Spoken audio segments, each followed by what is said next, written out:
देखिए आज हम लोग आप लोगों को बताएंगे क्लास 8 की मैथमेटिक्स का ऑब्जेक्टिव।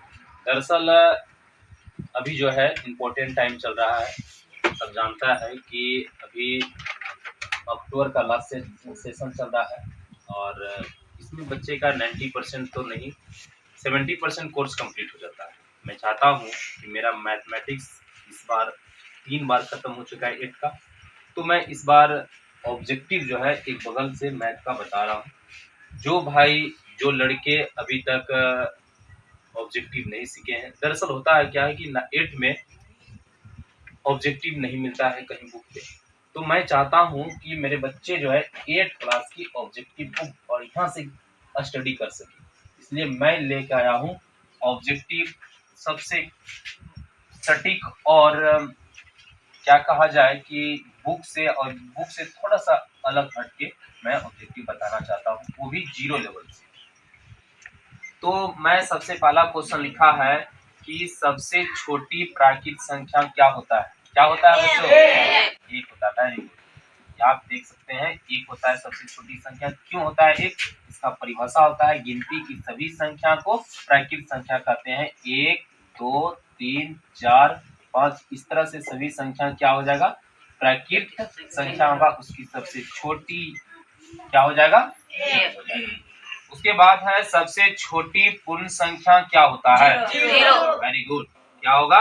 0 हो जाएगा, क्योंकि पूर्ण संख्या 0 से लेकर गिनती की सभी संख्या को पूर्ण संख्या कहते हैं। तो यहाँ स्टार्टिंग ऐसी सबसे छोटी कौन सी संख्या हो गया? 0 हो गया। इसीलिए मेरा सिलेक्शन हो जाएगा ए नंबर।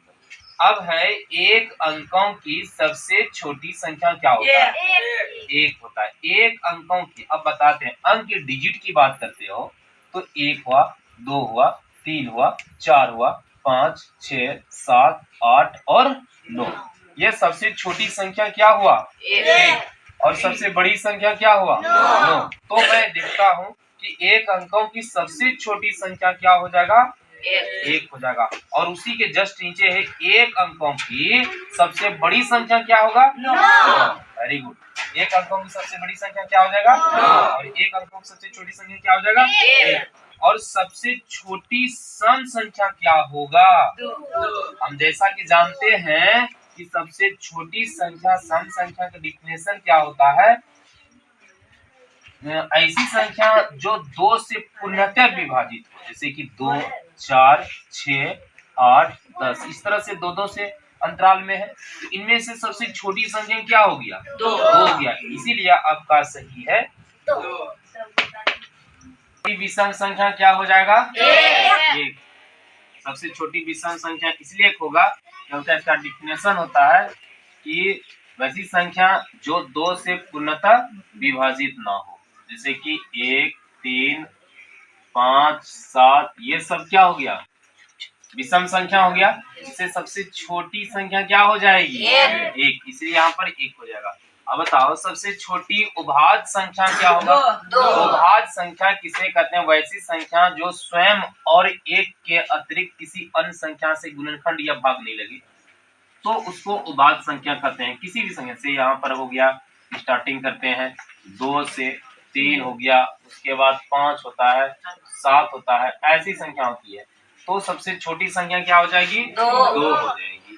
तो सबसे छोटी भाज्य संख्या पूछे या फिर सभाज्य संख्या पूछे, सबसे छोटी भाज्य संख्या इस तरह से रह सकता है, या फिर सबसे छोटी सभाज्य संख्या क्या होता है? इस तरह का रह सकता है। यहाँ पर क्या हो जाएगा? 4 हो जाएगा आंसर। इसलिए हो जाएगा 4 क्योंकि वैसी संख्या जो कि स्वयं और 1 के अतिरिक्त किसी अन्य संख्या से भाग लगे, तो यहाँ पर 4 से भाग लगेगा और ये 4 होंगे, 6 होंगे, 8 होंगे, 9 भी होगा यहाँ पर क्योंकि 3 से भाग लग रहा है, 10 होगा, 11 नहीं होगा, फिर 12 हो जाएगा, 13 नहीं होगा, 14 हो जाएगा, 15 भी हो जाएगा। तो इसमें सबसे छोटी संख्या क्या हो जाएगी? 4। आंसर हो जाएगा सी। अब पाई कौन सी संख्या है? पाई जो है आपका जो है पाई हो जाएगा परिमेय संख्या, लेकिन पाई का मान जो होता है 22/7 होता है। ये कौन सी संख्या होगा? तो ये पूछेगा कोई तो ये बता देना है की परिमेय संख्या होती है, लेकिन उसका जो पाई होगा वो क्या हो जाएगा, वो परिमेय संख्या। तो ये जो है तुम्हारा पाई कौन सी संख्या हो जाएगा, वो परिमेय संख्या हो जाएगा।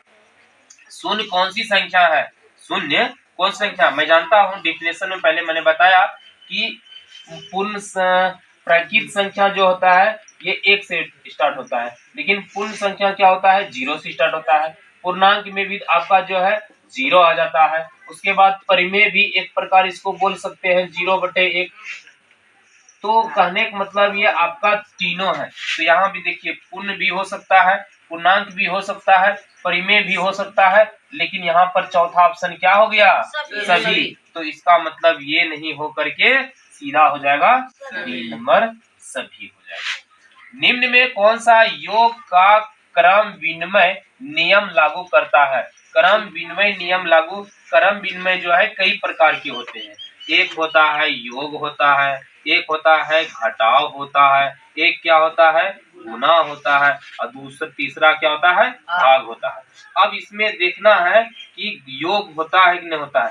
देखिए घटाव और भाग जो है ये तो क्रम विनिमय नियम नहीं होता है, योग और गुना होता है। लेकिन यहाँ पर बोल रहा था योग के बारे में, तो योग वाला देखना है। ये संख्या जो है देखिए एक संख्या को जोड़ेंगे और फिर वही संख्या में उल्टा को जोड़ेंगे तो दोनों पट्टी बराबर हो गया। ये नियम फॉलो करता है। बाकी बात ये घटाव के नियम है, ये गुना का नियम है, ये भाग का नियम है। दूसरी बात है निम्न में कौन सा गुना, ये गुना बोल रहा है, ध्यान से देखिए, गुना का क्रम विनिमय नियम लागू हुआ। तो यहाँ पर तो देख रहे हैं कि अभी जस्ट ऊपर वाला पढ़े ये प्लस वाला है, यानी कि योग हो गया, ये घटाव है, ये क्या है गुना। और गुना में डिफिनिट अगर हम 2 मान रखें इसका 3, 3 दूना 6, इधर भी पलटा के रखेंगे 2 गुना 3, 3 दूना 6, तो बराबर हो जाएगा आपका ऑप्शन हो जाएगा सी सही हो जाएगा। तो स्टार्ट। यस। निम्न में कौन सा गुण योग का सहचरता गुण लागू होता है। देखो यहाँ पर योग ना पूछ रहा है, इसका ना देखना इम्पोर्टेंट है, क्या चीज का, योग का सहचरता नियम।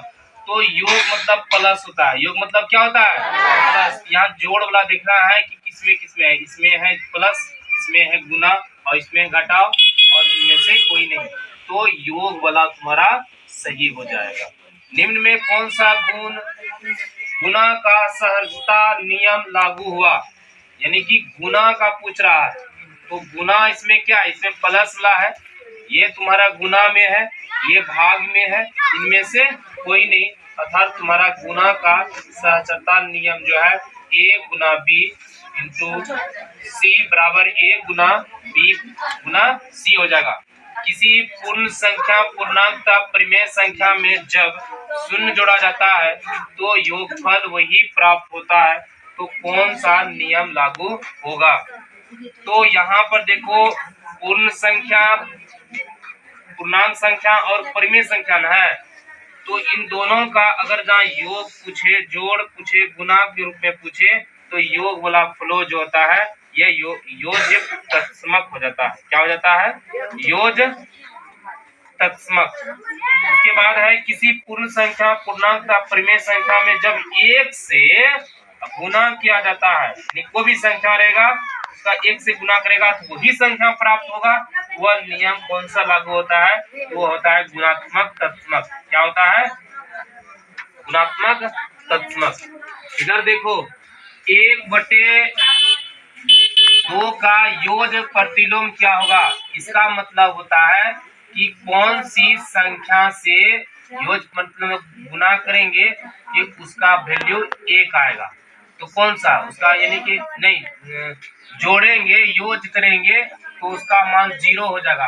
तो 1/2 उसका विपरीत चिन्ह क्या हो जाएगा, -1/2, इसका योग करोगे तो हमेशा क्या हो जाएगा 0, इसलिए ऑप्शन नंबर 1 हो जाएगा सही। उसके बाद 5/4 का गुणन प्रतिलोम, यानी कि गुना करेंगे कि उसका मान 1 आ जाएगा। 5/4 हुआ ना, गुना उल्टा के करेंगे 4/5, तो घटाएंगे 1 आ जाएगा, इसलिए इसका नियम होगा 4/5, ये हो जाएगा आपका सही। फिर 2 का गुणात्मक प्रतिलोम क्या होगा, 2 का गुणात्मक प्रतिलोम यानी कि उल्टा के गुना करेंगे वैल्यू उसका 1 आना चाहिए, तो ये हो जाएगा उल्टा हो जाएगा 1/2। 2 जीरो का योग प्रतिलोम, इसमें क्या जोड़ा जाए कि उसका योग जीरो हो जाए, तो जीरो में क्या हो जाएगा, जीरो हो जाएगा।